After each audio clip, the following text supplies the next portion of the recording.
Un polo veneto aveva senso, sì. Un polo veneto aveva senso? Sì, lo dice anche Achille Variati. Peccato che coi ma e coi se non si faccia niente, restano solo i rimpianti.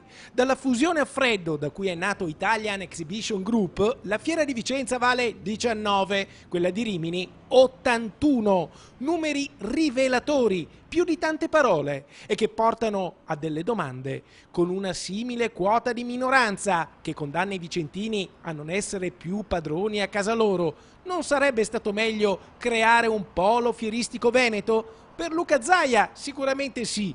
Achille Variati non può negarlo. Sì, ma ormai abbiamo perso tutti i treni. Ma ormai abbiamo perso tutti i treni e verrebbe da chiedere ad Achille Variati chi abbia perso tutti i treni, perché Fiera Vicenza è stata gestita per anni da comune, provincia e Camera di Commercio. Sono stati loro, i soci, ad aver distribuito gli incarichi e ad aver fatto le scelte, fino all'ultima, quella di fondersi con Rimini invece di creare un polo fieristico veneto. Achille Variati però, al riguardo, ha una sua teoria. E mi sarebbe piaciuto negli anni passati che la regione nel sistema fieristico regionale avesse un ruolo di coordinamento, no? Sorrido, nel senso che funziona che se va bene è merito di chi fa le cose, se va male è colpa della regione. È interessante questo. Volevo ricordare innanzitutto che la regione da sempre ha dato la sua disponibilità attraverso Veneto Sviluppo perché si crei un polo regionale, ma non solo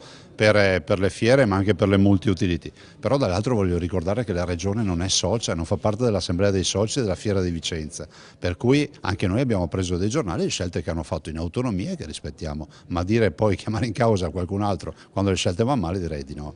E già, la regione non aveva partecipazioni nella Fiera di Vicenza, era tutto in mano a chi ha gestito, al comune, alla provincia e alla Camera di Commercio. Se c'era una chance con Veneto Sviluppo, perché non è stata colta? Perché serve un coordinamento regionale per realizzare un polo veneto, mentre invece non serve per celebrare il matrimonio con Rimini? Insomma, non è che questa polemica di Variati sa di campagna elettorale?